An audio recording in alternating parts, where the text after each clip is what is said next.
Cleveland and Bradley County's local sports show, weekdays at 5 on ESPN Cleveland 101.3. From the Kia of Cleveland Studios, this is ESPN Cleveland 101.3, WCLE HD2 Cleveland, W267BI Cleveland, ESPN Cleveland 101.3. The top of the hour is presented by Best Buy Metals, making the top of your house the best it can be. Visit bestbuymetalroofing.com.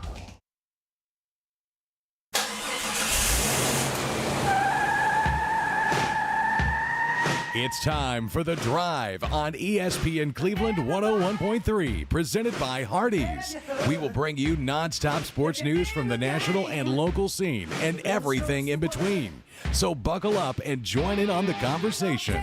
It's The Drive. Don't take no style. Got a thirst for killing.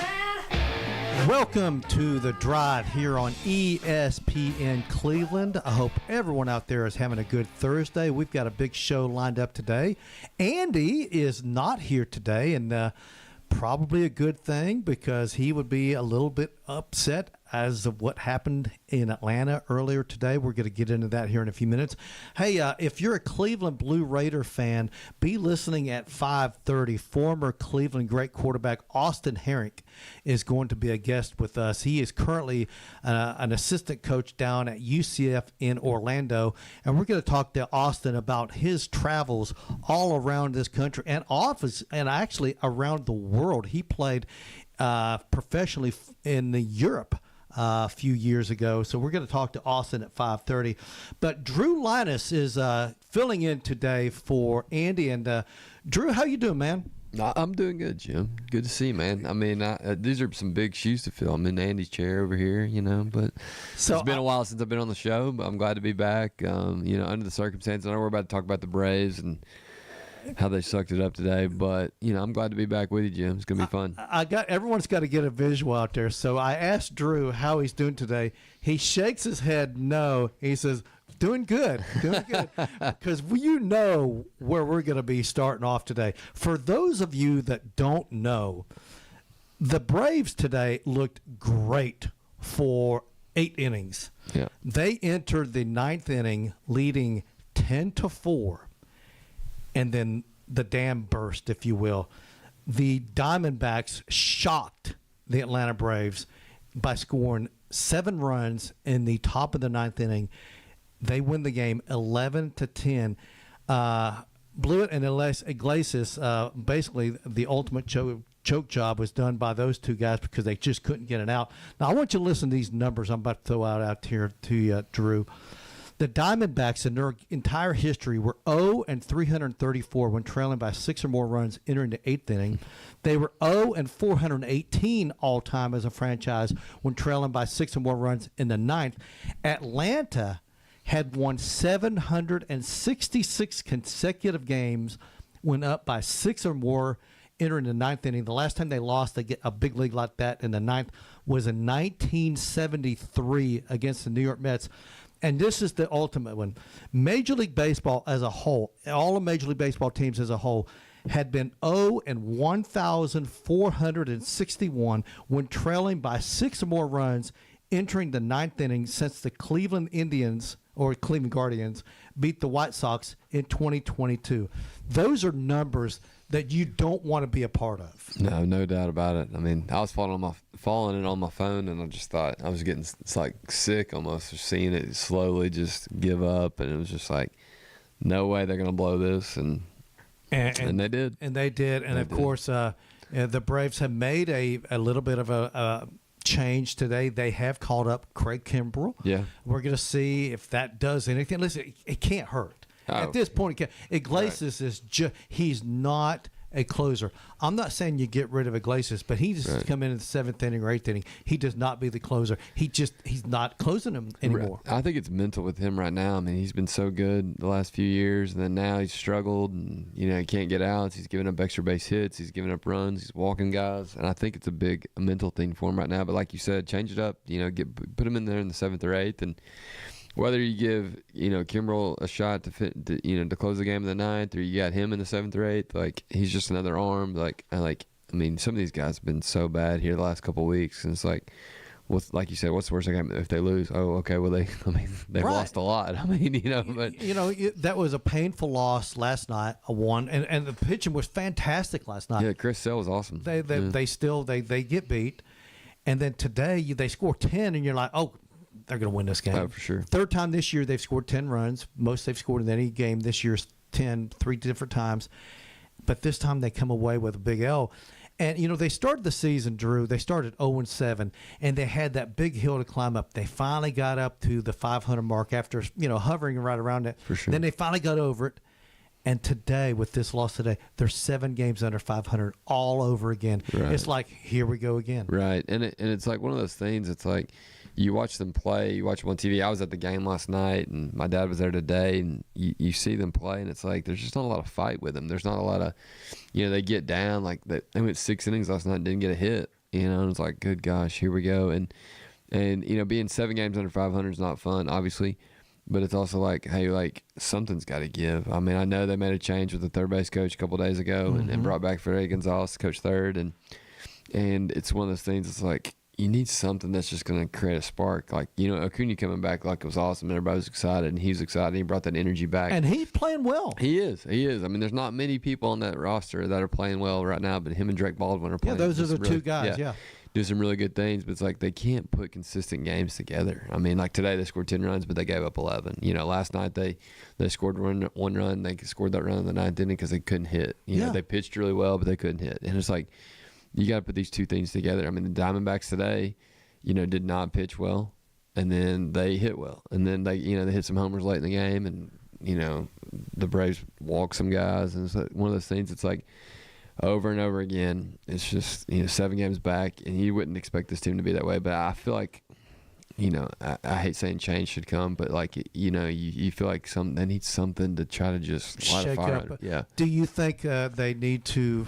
I know the trade deadline's a ways off. Do you think they need to make a trade like quickly? I think so, but I'm also wondering like who's going to make a trade right now. Like, I mean, I'd love it if they made a trade, but it's like which teams are going to go ahead and give up and wave the white flag and be like, okay, we'll give up this star player even though the trade deadline's 2 months away, because so much can happen between now and the end of July, because baseball's such a long season. Now, if it was, beginning of July and you think, okay, maybe we can go ahead and make a move quickly to try to jump start that, then sure.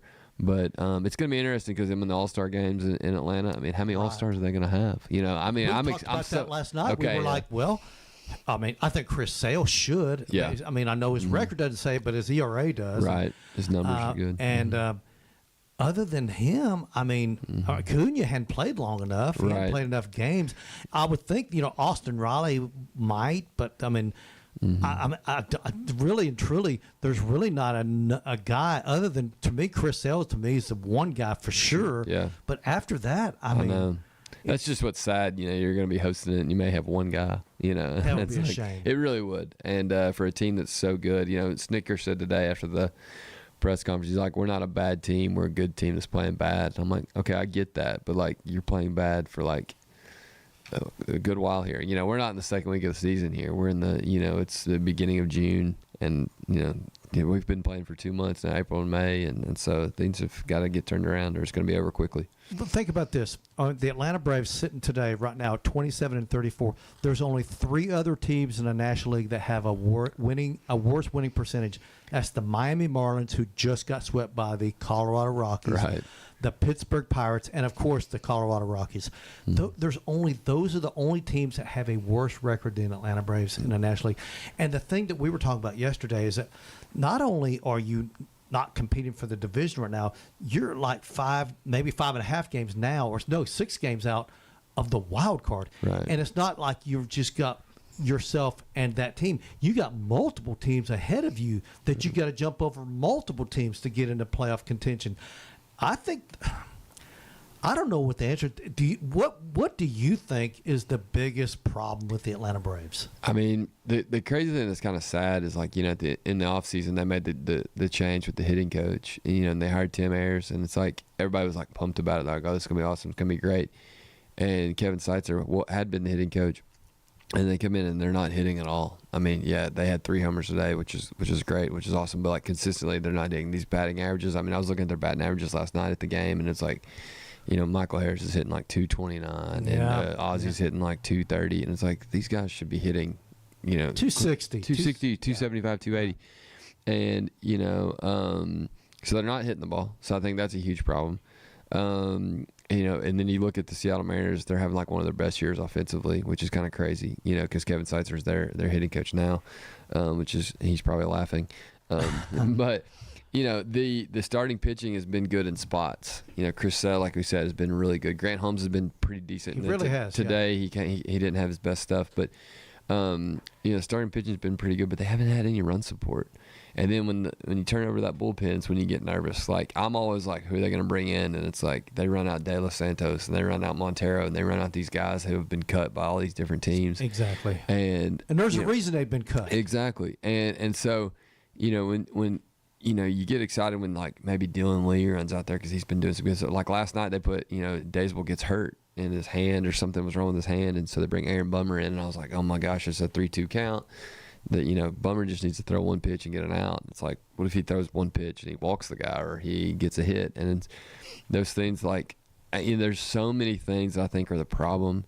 They've not hit the ball well. It didn't start well when Profar got suspended at the beginning of the season. That was a huge loss. And the bad thing about that, Drew, is that even if he comes back after sitting out 80 games, he's not eligible for the postseason if the Braves make it. Correct. Yeah. And it's like, you want to make it. And like when they brought Verdugo up, Verdugo was great for like 2-3 weeks. And I know he had a hit and a double and an RBI today, which was great.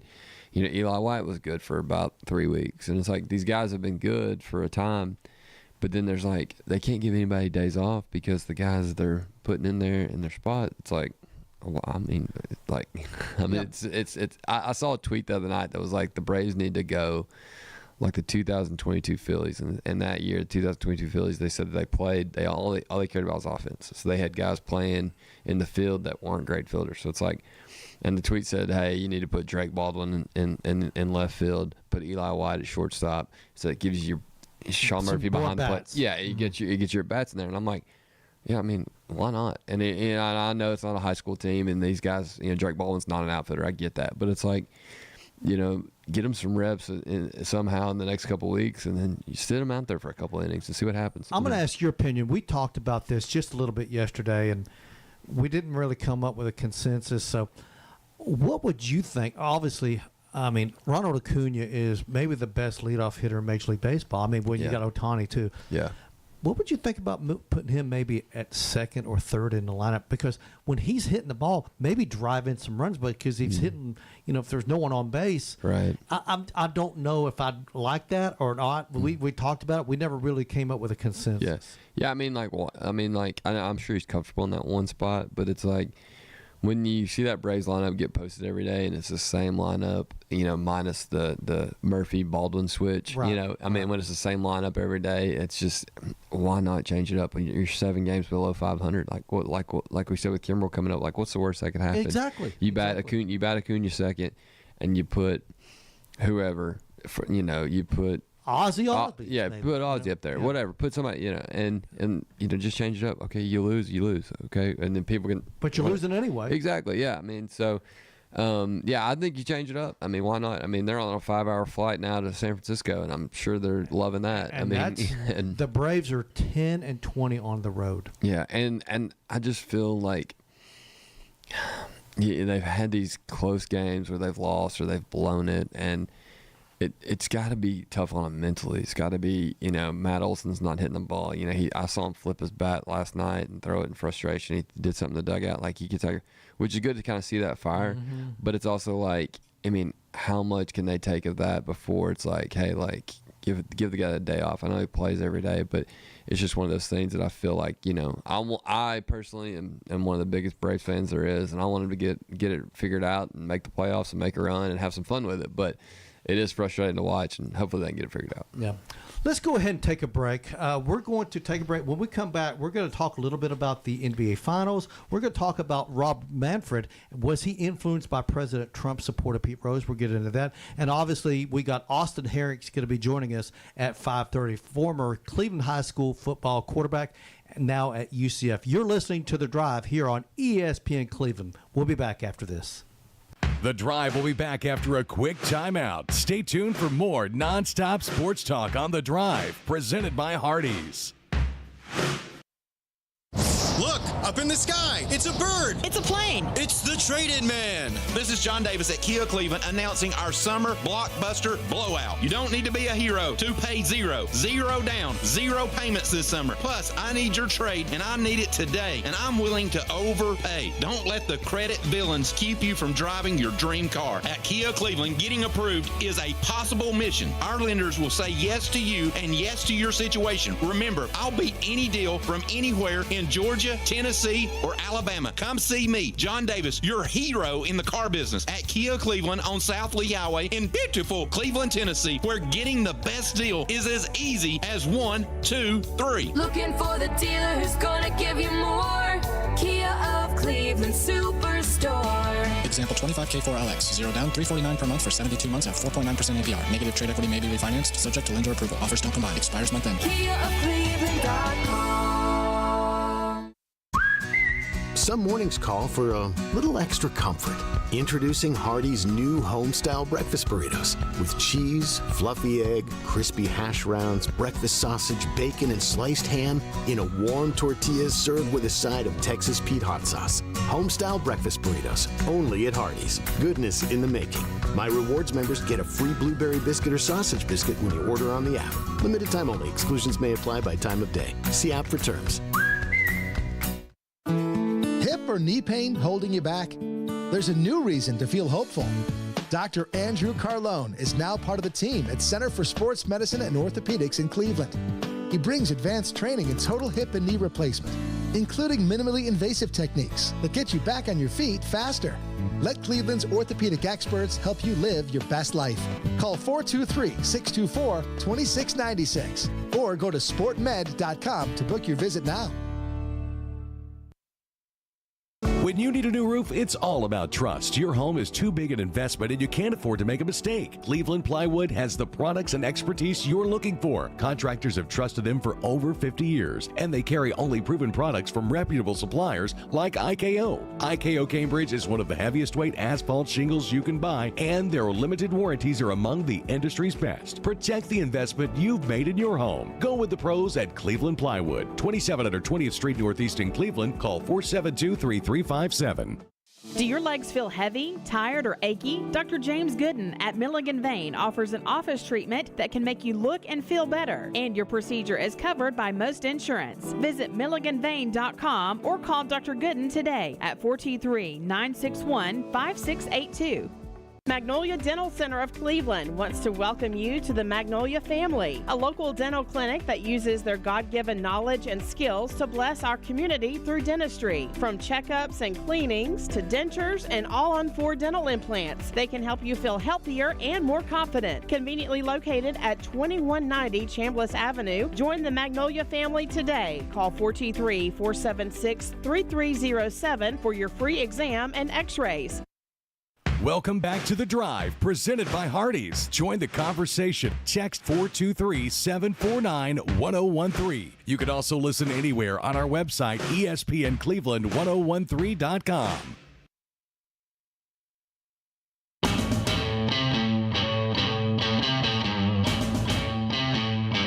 You're listening to The Drive here on ESPN Cleveland. Hope everyone out there is having a good Thursday.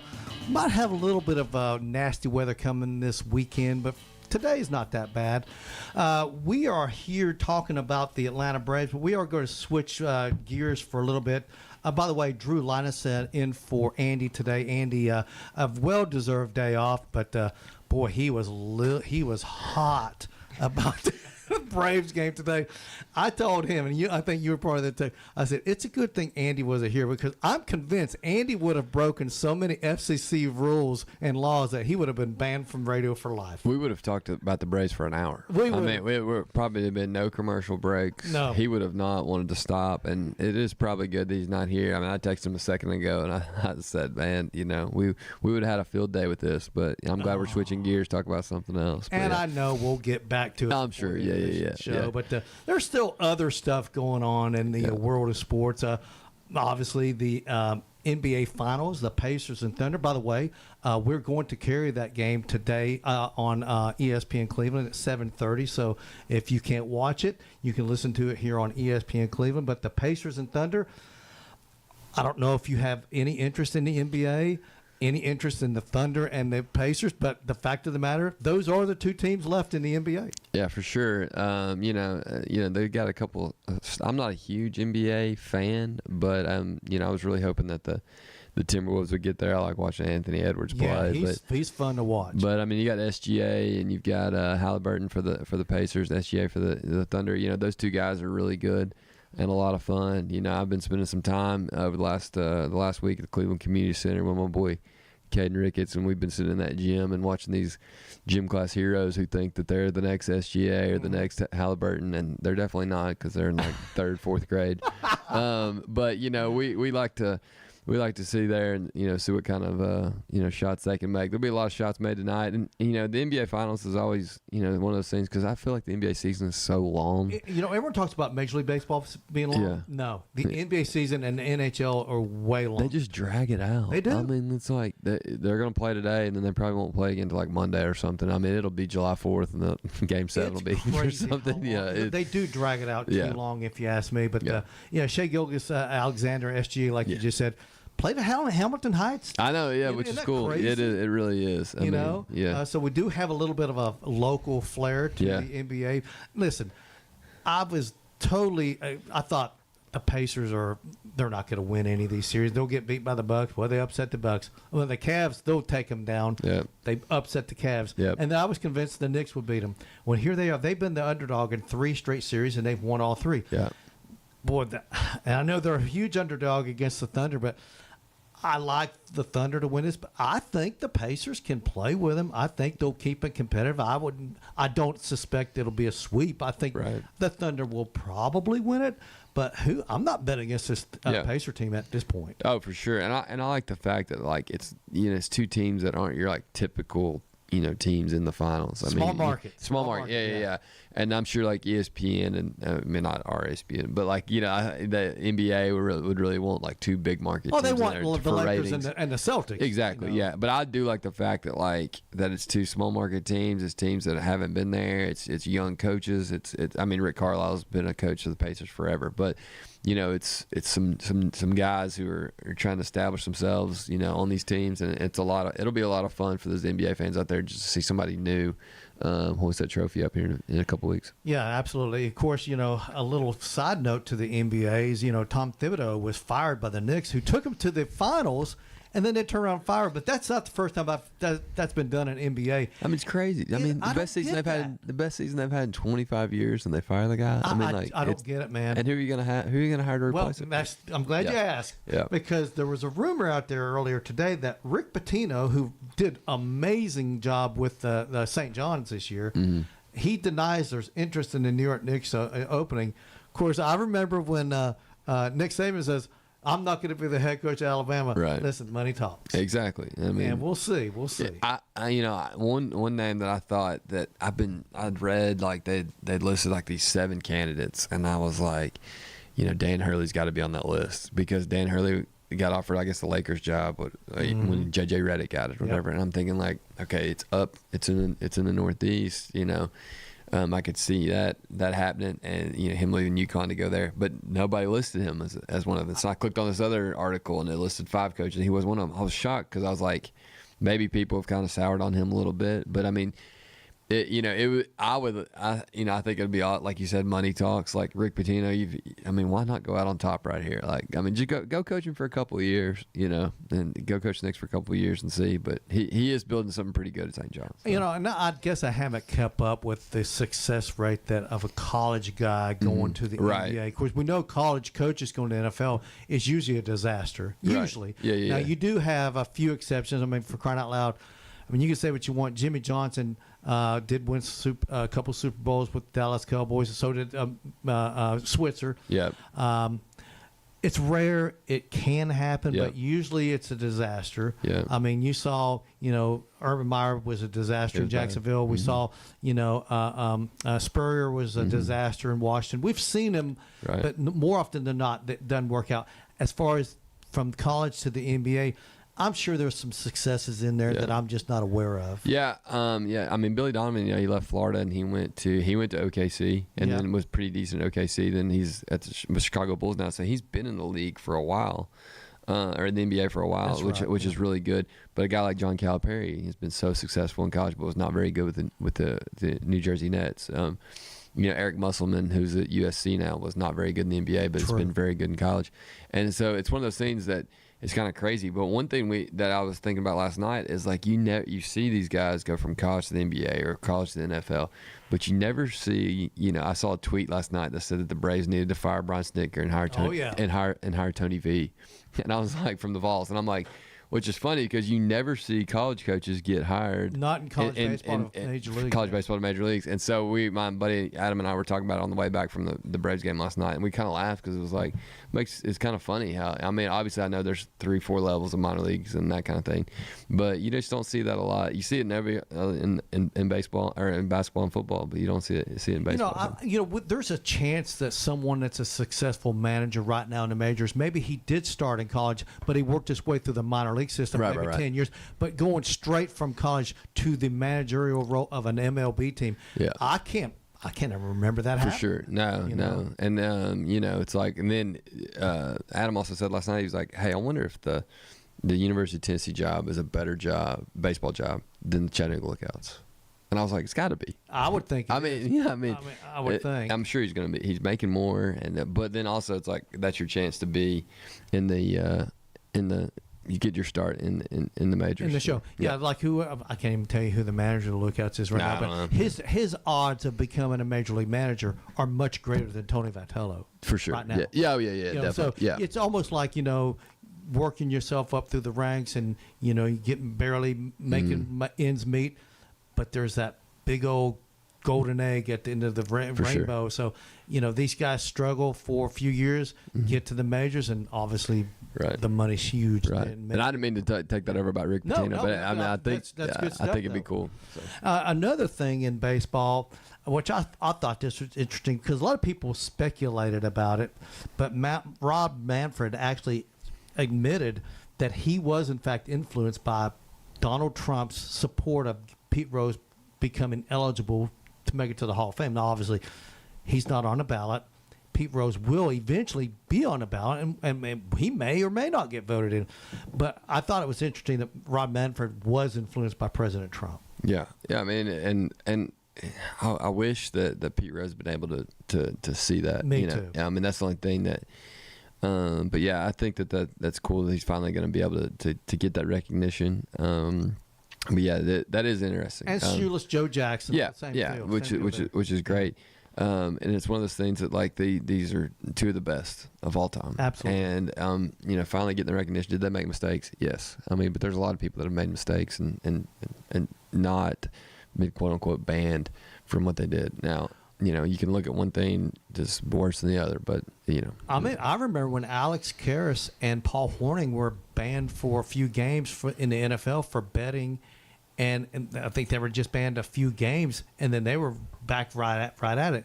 It's like the NFL does, substance abuse. Oh, hey, slap on the wrist. Now, don't you do that again. Right. And you're banned for a couple games. Where Major League Baseball, it's half the season, 80 games, and if you do it again, the whole year. Right. It's like the standards in Major League Baseball are so much more stringent than any other sport when it comes to the way they punish the players that are caught. Right. It's crazy. So another bit of news, and before we hit a break, we're going to have Austin Herring's going to be joining us after this next break. Missouri, and I love this. I'm a big fan of the older stadiums in professional sports. I love the Fenway Parks of the world and the Wrigley Fields. And I know Kauffman Stadium isn't like as old as those are, but there's been talk about the Royals building a new ballpark, the Chiefs maybe building a new stadium, and the city of Kansas City, Missouri, and the state is, I guess, promising millions and millions of dollars to keep them in Missouri because Kansas City, Kansas, which is right over the border, they've been making some promises that, hey, if you move across to Kansas, we'll build you a complex for the Royals and the Chiefs. And the state of Missouri is like, hey, we don't want to see what happens to New York City having us, where the Giants and the Jets, they play in New Jersey. They're not in the city, or they're in the state of New York. They're in New Jersey. And I don't want the Kansas City Chiefs, to me, are the Kansas City, Missouri Chiefs. Right. You know, I thought that was interesting that the state's stepping up to try to keep them. It really is, and it's like, once again, money talks. It does. So it's like, how will that all shake out? It's one of those things that you want historically. You want it to stay where it's been. Have you ever been to like a Wrigley Field or a Fenway Park? I've not. That's on the bucket list. What's the most iconic sporting facility you've ever been at? Like a football or basketball or baseball? You can. Yeah, I mean, I've been to the Iron Bowl. Was it at Legion Field? No, it's down. No. Okay. Yeah. So, but I have been to Legion Field before. I mean, it was not a big. That place is a dump. It is. Yeah. I mean, let's just be honest there. I guess that I've not been to like a big, huge historic, stadium or arena. What, Neyland Stadium? Yeah, I mean, if you want to put that on the list, yeah. I mean, I've seen the Tennessee Alabama game there. I've seen Tennessee Florida there, and so. I've seen some big games and some fun games, but I've not been to like the Wrigley, the Yankee Stadium, the Fenway Park. It's one of those things you'd love to see the Rose Bowl sometime. I went to a Rose Bowl. Went to the Tennessee UCLA game. The first game of Peyton Manning's career. He was a freshman. Didn't start. He was like the third guy, came in off the bench. Todd Helton actually played in that game. Okay, yeah. But yeah, I saw that. I went to the Los Angeles Coliseum too. So anyway, we're going to go ahead and take a break. And when we come back, we're going to talk with Austin Herring. He's an offensive coach with UCF. We're going to get his take about where his life has taken him since he played quarterback with the Blue Raiders. You're listening to ESPN in Cleveland. We'll be back after this. The Drive will be back after a quick timeout. Stay tuned for more nonstop sports talk on The Drive, presented by Hardees. Hardee's original bag packs 2 full-size favorites, plus fries and a drink starting at $5.99. Pair any 2 items. Choose from a charbroiled double cheeseburger, hot ham and cheese, or hand-breaded chicken tender wrap. Or choose 2 double cheeseburgers for just $1 more. A great big bag of original goodness starting at just $5.99. Only at Hardee's. Download the Hardee's app and join My Rewards for special offers. These items only. Tax not included. Price and participation may vary. Don Ledford Chevrolet and GMC in Cleveland is hosting its first annual Cruise In Car Show event on Friday, June 6 from 4 to 8 p.m. Bring in your own vintage, classic, and collectible cars for everyone to see and admire. We want you to show off your pride and joy. We'll have food, Kona Ice, and Cleveland's own Mix 1041 and Oldies 99.1 will be broadcasting live. It's an event you don't want to miss. For further details, go online to donledford.com, our Facebook page, or call the dealership and ask for Kayla Ledford or Chris Cobb. See you there, Cleveland. Hip or knee pain holding you back? There's a new reason to feel hopeful. Dr. Andrew Carlone is now part of the team at Center for Sports Medicine and Orthopedics in Cleveland. He brings advanced training in total hip and knee replacement, including minimally invasive techniques that get you back on your feet faster. Let Cleveland's orthopedic experts help you live your best life. Call 423-624-2696 or go to sportmed.com to book your visit now. Do you suffer from unsightly leg veins? Are your legs turning brown or swelling? Do your legs feel heavy, tired, or achy? Do you have restless legs or leg cramps disturbing your sleep? These symptoms are signs of bad veins. Dr. James Gooden at Milligan Vein offers an office treatment that can make you look and feel better, and your procedure is covered by most insurance. Find more information online at milliganvein.com or call Dr. Gooden today at 423-961-5682 and get rid of those bad veins. Welcome back to The Drive, presented by Hardees. Join the conversation. Text 423-749-1013. You can also listen anywhere on our website, ESPNCleveland1013.com.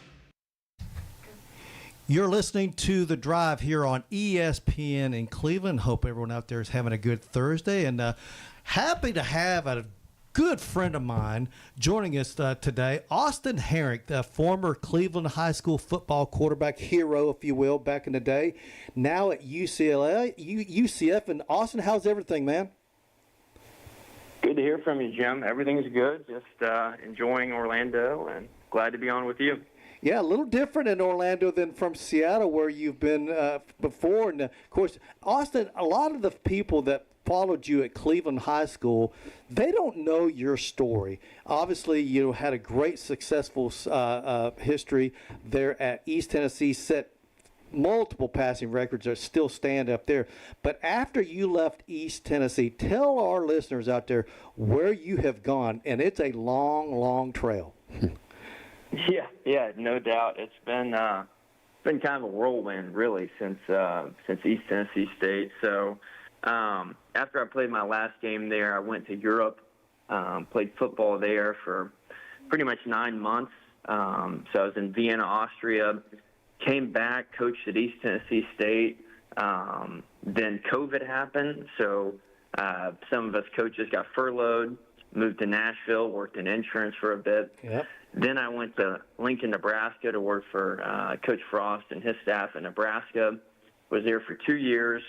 He got let go, and so as college sports usually go, when the head coach leaves, there's a new coach that comes in, and there's kind of some turnover on the staff, and so I kind of felt that coming my way. So I went to Arizona with Jed Fish, was with him there. We won 10 games, went to the Alamo Bowl, and was thinking I was going to be back at Arizona.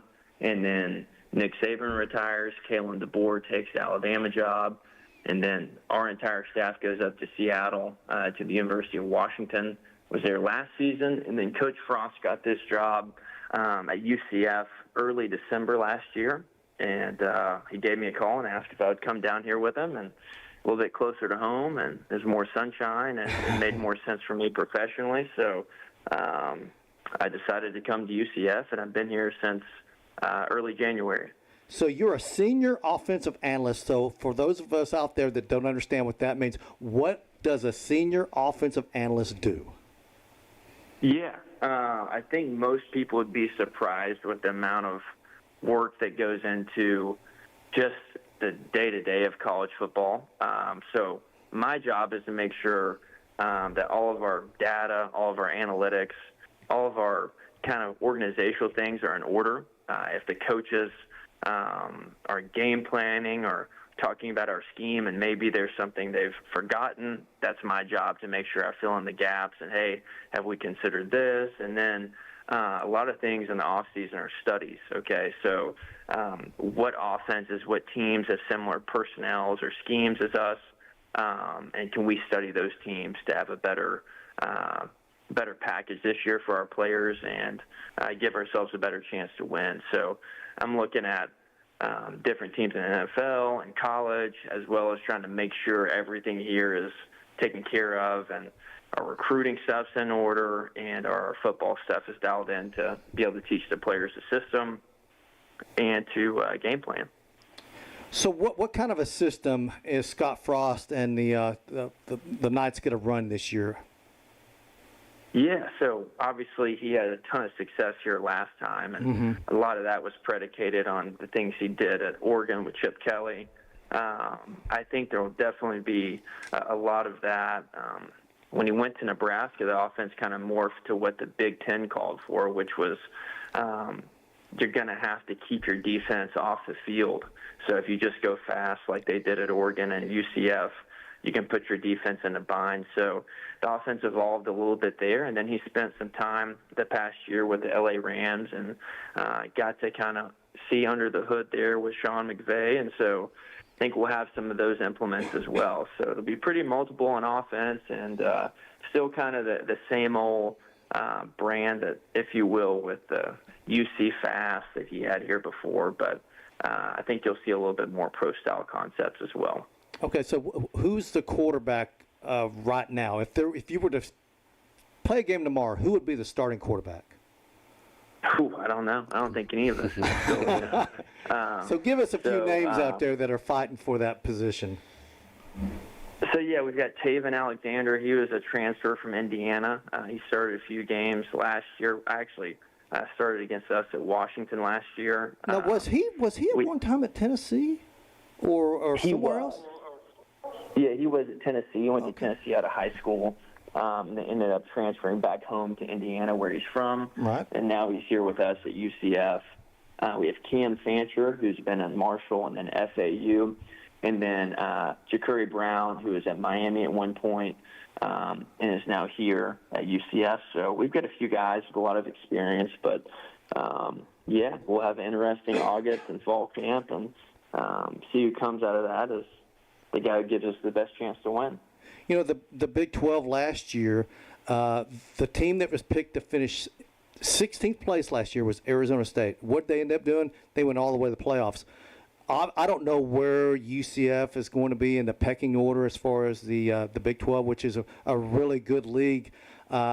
Just looking at it from as someone who's only been there for a little while, you see the personnel. Compare the personnel at UCF that you've seen for just a short period of time to the personnel you had at that Arizona that won 10 games.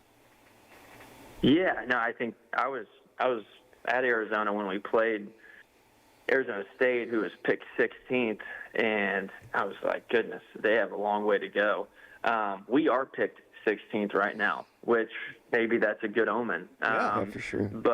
But in terms of personnel, I think the Big 12 is a conference of superstars. The teams who have maybe that dark horse Heisman candidate, those are the teams that have had success in the past, in my opinion. You look at Arizona State with Cam Scadabo. He kind of came onto the scene from nowhere and led that team to have a really good year along with their quarterback. You think of Colorado last year with Travis Hunter and Shador. Right. But in terms of comparing it to Arizona, it falls right in line with that. We get Teteroa McMillan, who is an unbelievable receiver, and then Noah Fafita came on for us there as well. So, I don't see us right now having a Teteroa McMillan or a Travis Hunter on our roster. But we do have a good collection of talent. We're able to keep a lot of guys that we wanted to during the transfer portal windows, as well as add some players that we were hoping to get. So I think a lot of teams right now in college football are in a similar position to us. We feel like we know what we have, but you don't really know. Right. We added 26 players since the transfer portal opened in the middle of April. So, oh my gosh. We have a quarter of our team's brand new, and it's just figuring out where the bathroom is, much less what we're going to run on third down. So, still getting to know everyone, still getting to know how it's all going to be put together. But I think we feel pretty good about what we have and are excited to see how it all plays out this fall. Talking to Austin Herrick, former Cleveland High School football Raider. And Austin, I don't know, do you keep up with the local teams here in Cleveland? Do you ever keep up with the Raiders and the Bears and Walker Valley, or is it you too busy to do that? No, I definitely keep up with the Raiders and the Bears and the Mustangs. So, yeah, I try to get home as much as I can, and I always need a place to go work out. So, try to talk to some of the high school coaches so I have a place to go work out when I'm home. But no, I keep up with the scores. I couldn't tell you exactly what everyone's record was, but I know Cleveland beat Bradley last year. That's a good thing. Yeah, well, I knew you'd bring that one up, of course. Yeah, but no, I try to keep up the best I can. Well, Austin, man, I tell you what, I've watched this guy grow up, guys, from the time he was about 6 years old, and watched him play. And I remember him getting out there and all the work he put in as far as throwing that football, and what a successful career you've had thus far. And man, I'm excited about this UCF team. You opening up on the 28th of August against Jacksonville State, and following that against North Carolina A&T. So I feel like you guys are going to start off 2-0. And then the schedule gets significantly more difficult from there. So, listen, we don't want to put the cart behind, ahead of the horse here. But how do you feel? What would be a successful season for you? Just to be completely transparent with us. Yeah, with the coach speak, which is cliche, but you want to get better each week. You want to see a team who's at the end of the year, you can see, okay, this team has made significant strides to get better. I kind of see where this thing's going, especially in year one. You need to look like, okay, we have a direction. We're headed there. This is our identity as a staff and as a program. And then at the end of the year, if you have that, well, you feel pretty good about having a plan to attack recruiting in the off season, and then you have some momentum to build on. In terms of just tangibles, I think we want to get to a bowl game, and anything on top of that as we move forward, I think that's good. But you got to win the first game, okay, and then get to the second, and then so on and so forth. So, I think our goal right now is just to continue to learn our team, continue to grow closer as a staff and as just our teammates. Like I said, we added 26 people since mid-April. We've incredible. added 68 people since January 1. So we have an entirely new team, and, we need to learn each other's names, learn where we're from, get to be tighter as a unit, and that's going to help with football. So, there's a lot of brand new here we were the same way at Washington last year, and pretty much everywhere across the country has a brand new team. So that's the challenge, and that's what we're looking forward to taking on this year. By the way, before we let you go, Austin, I know you bought your dad a beautiful set of golf clubs.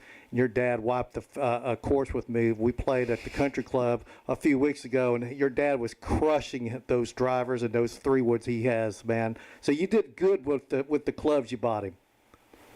Well, if that is true, I must have done really good. Just typically not super long off the tee box, but that's good to hear. He'll be in a much better mood. He's actually coming down to Orlando tonight, so I'll let him know that you spoke highly of his golf game. Oh, well, he put me to shame. Your dad's a really good golfer. He really is. But, Austin, man, best of luck for everything you're doing. I'm so proud of you, man, watching a little kid to grow up, and now he's a football coach at the highest level. I'm so proud of you, man. And, hey, we'll get back with you maybe sometime before the season begins and see how this roster is shaping. For sure. Would love to do that, Jim. Appreciate you and the impact you've had on my life. And, anytime you need me to come on, I'll oblige. So I appreciate it. All right. Awesome. Appreciate it, man. Have a good day. Yep. Take care. Austin Herrick, a former Cleveland High School quarterback who's really making a name for himself in the coaching world. This guy lives college football. And you know this, Drew. To be successful as a coach, you got to put in a lot of hours, and you got to absorb this sport. I know you've done this for a long time. It's a passion. It really is, and you could tell, when he said he took, a year off or whatever and sold insurance in Nashville. He probably thought he was miserable. Yeah, this is not what I want to do. And then to get back in that coaching world, and it's all about connections too. He works for Scott Frost in Nebraska. And then he's probably thinking when that staff got let go, he's probably thinking, will I ever get to work for him again? Here we are a few years later, and it's what he's getting to do. So it's pretty cool. It's good. It's his story. It's pretty neat. I knew, I saw him play when he was in high school, and he could spin it. And yes, he can. And then he goes. Kids go and play in college and do all that stuff, and you kind of lose. You don't remember him or you don't follow him, and so his story was cool. It was awesome. If you look at the East Tennessee State record book, it's just full of Austin. He holds all the passing records. Now I know a lot of those will probably be broken because that's the sport we live in these days, where offense is everything. Right. But right now he has some huge numbers that would be hard pressed to be broken. But I'm very, very proud of this kid. He's done a great job, and I'm a real fan of Austin Herrick. So anyway, let's go ahead and take a break. When we come back, we're going to get back into this Atlanta Braves debacle that happened today. For those of you that may not know what happened, we'll get into that when we come back. You're listening to ESPN in Cleveland. We'll be back after this. The Drive will be back after a quick timeout. Stay tuned for more nonstop sports talk on The Drive, presented by Hardees.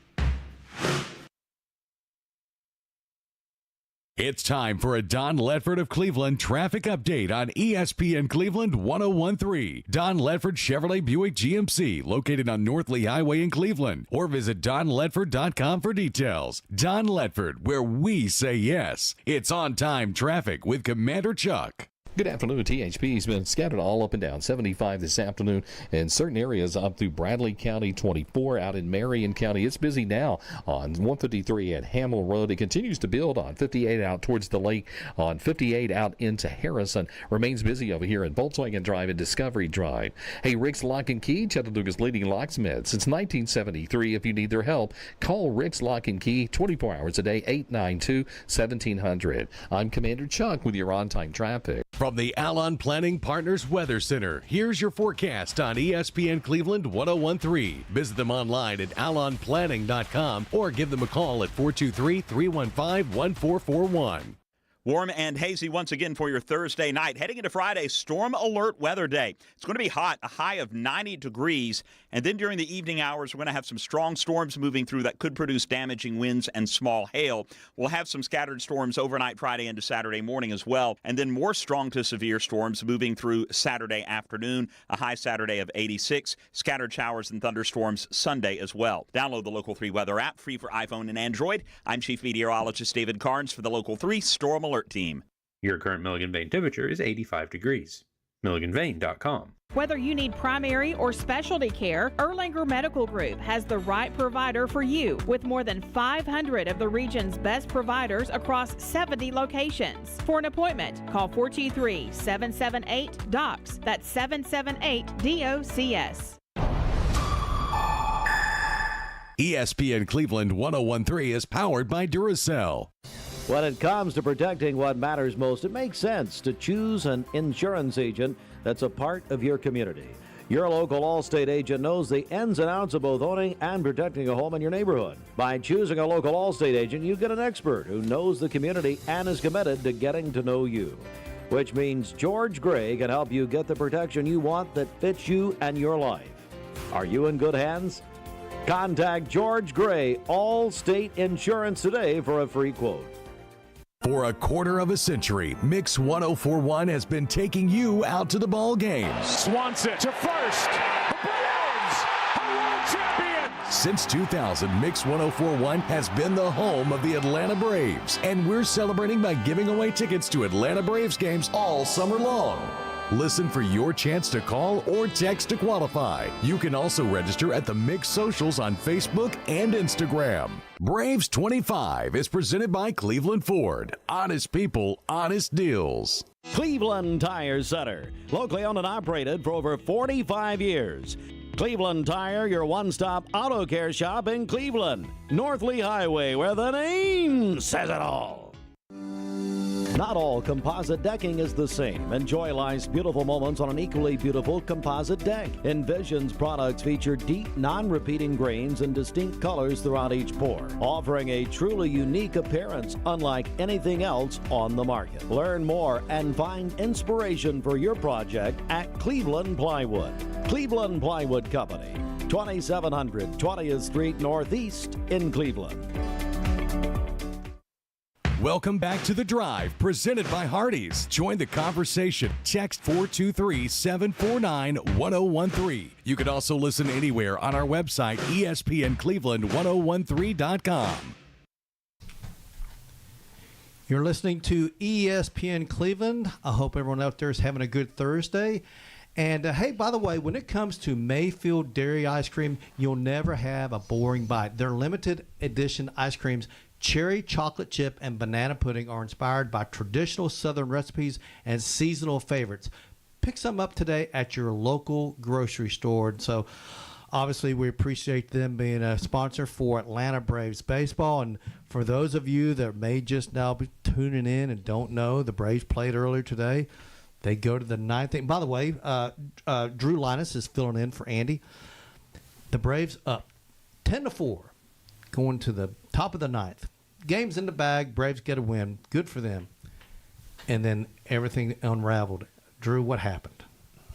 I mean, it was just a bad afternoon. I mean, just from the Blewett gives up 3 homers, 2 walks. Iglesias gives up a couple hits and a walk, and then at that point, Braves bats, 10 runs. You would think 10 runs is enough. And it should be. Should be. And especially when you're up 10-4, but not today. Today, by the way, the Atlanta Braves had won 766 consecutive games, went up by 6 or more runs entering the ninth inning. The last time they blew a lead like that was back in 1973 against the New York Mets, who, by the way, the New York Mets won the National League that year. They went to the World Series, got beat by the Oakland A's, but that was a really good team they blew that game against. this team today, Arizona, is a middle of the pack. In fact, when the Braves and Diamondbacks started this series, they literally were exactly the same. Right. Had the same record. And then Arizona comes on the road in Atlanta. They sweep this series. Just an absolutely devastating win or loss for the Atlanta Braves. Yeah, last night I was at the game, and this is one of the first times in a long time that I've heard boos. I heard that also in the stadium, and it was kind of sad. I mean, because it's like these, you want to be in another stadium and hear the boos from the opposing team, but like it kind of set in. It was like, and then they said that they were booing again today. Oh, they did like, that when Suarez got that double that knocked in the 10th and 11th runs. Of course, the 11th run was a guy slid into home on a belly slide. Didn't need to, but he did. You could just hear the crowd just boos raining down. That's tough, man. It is. It really is, and it's one of those things that like you don't want it to continue, but when you're 7 games below 500, and I've been a Braves fan since I was a kid, so I've seen the good, the bad, the really ugly, and then back to being good again. And I hope it's not trending the other way, because the games are a whole lot more enjoyable to watch and to go to when they're consistently winning. And right now, that's not them. For those of you that may not realize this, we talked about this all beginning in April. They started off 0-7, and we're like, "Hey, it's early. Right. It's a bad start. But don't jump off the cliff. Don't go. It's okay. Everyone's going to have a long losing streak somewhere during the season. The Braves just happen to do it the first of the year. Right. They're back to 7 games under 500. It's almost like they're exactly where they were. Right. And that's the frustrating part, because it took them so long to get to 500. Right. And they couldn't get over that. Get to 500, then they'd lose. They get to 500 and lose. They finally got to 500, finally got over the 500 mark. Yeah. And man, the wheels have fallen off. What is it? They've lost like 11 of the last 14 games or something like that. That's tough, man. Yeah, Tom Glavine said today he's been filling in on the broadcast, but he said something about like, if you thought we hadn't hit rock bottom, I think we just did. And I think like that coming from a former player, and Hall of Famer, a guy that that knows what it means to be an Atlanta Brave, I think that says a lot for the state of the organization right now. I mean, obviously nobody in that dugout, nobody in that clubhouse, nobody in that front office is happy. And it's like, if you look at social media, I mean, it is just every Braves loss is just a total meltdown. I follow so many accounts on Twitter that it's like this and that, whatever about the Braves, and it's sad because it's like these guys are quote unquote fans, and they're saying all these things about their favorite team, and but like you said, it grinds on you, and it's mentally, and there's so many guys in slumps, not doing well. We've all played sports. I played sports. You played sports. You've coached it. Mm-hmm. Overcoming a loss is hard enough. Overcoming a loss like this is more difficult. Do you think it's good that the Braves are leaving Atlanta, or do you think they'd been better off if they'd had another homestand, maybe against another team coming up? I think it'd be better if it was at home. Now, in their mindset, they may think like, hey, maybe it's a good thing we're getting out of town. But I feel like they're more comfortable and they're better playing at home. It'd be nice if they were playing the Rockies. Exactly. Instead of the Giants, for sure. They're better when they're playing at home, and so, I mean, obviously they weren't very good at playing at home this week, but but I think you get on a plane, you're away from your fans, and if things don't go well in San Francisco, then it's like that whole thing of like it's just going to wear on them. But now knowing them and knowing how they are in years past, they'll go to San Francisco and sweep them, and then it'll be like, hey, we're back, we're okay, So at this point, they've got to start winning series, right? Even if it's just 2-3. I mean, win 2 out of 3, right? You've got to start doing that, and eventually you'll get back in it. But you cannot get swept at home against another team that's above you. Right. That's another team that's in your way, right? So that's the part that really is hard if to swallow as a Braves fan. And I mean, listen, I'm a Reds fan. I'm used to losing. Braves fans, let's be honest, they're pretty spoiled, right? Oh, they really sure. are spoiled. Yeah. And so the last several years, it's been like, I know we're going to turn it on. We'll turn it on. I remember 2021, the Braves were just a 500 team, 100 games into the season, and they turned it on without Ronald Acuna, mind you, right? And everything went went great at the end of the year. Yeah. I just don't know if they got the ability to do this because that roster, you had Freddie Freeman, you had a little bit deeper, a better hitting team for sure. Yeah. And the pitching was pretty darn good, but Anthopoulos made such great trades at the trade deadline that year, and I don't know if he can pull that up, but he needs to do something. Right, and those trades in 21 worked out perfectly. And all of them did. Yeah, and that's not usually something that happens. It was just a magical year for him, and maybe that'll happen this year. Maybe it'll be a thing that he can make a couple trades and make things just back like they were then. We'll see. Well, but it'll be a fun next June and July to see how it shakes out. It is going to be interesting to watch this team this weekend as they go to San Francisco against a Giants team that's not playing as good as they were 3-4 weeks ago. So they're a little bit. I'm not going to say they're not struggling like the Braves are, but they're not. They're like a 500 team over the last 2-3 weeks. They're beatable. Yeah, they are. And so that's a big ballpark there, and I think the Braves have a real shot with the way they're playing, the way they're pitching, to win some low-scoring games. I don't think you're going to see a lot of 10-run games out there in San Francisco like they put up today.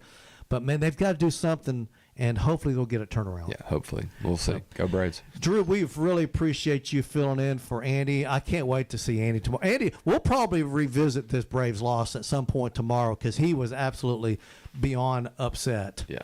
He was definitely fired up. Yeah. Appreciate you, man. Thanks a lot. We'll have you in here again soon, man. Hey, you've been listening to The Drive here on ESPN Cleveland. I hope everyone out there has a great Thursday. We'll see you guys tomorrow at 5 o'clock. From the Kia of Cleveland Studios, this is ESPN Cleveland 101.3, WCLE HD2 Cleveland, W267BI Cleveland, ESPN Cleveland 101.3. The top of the hour is presented by Best Buy Metals, making the top of your house the best it can be. Visit bestbuymetalroofing.com. On the Firebomb Show.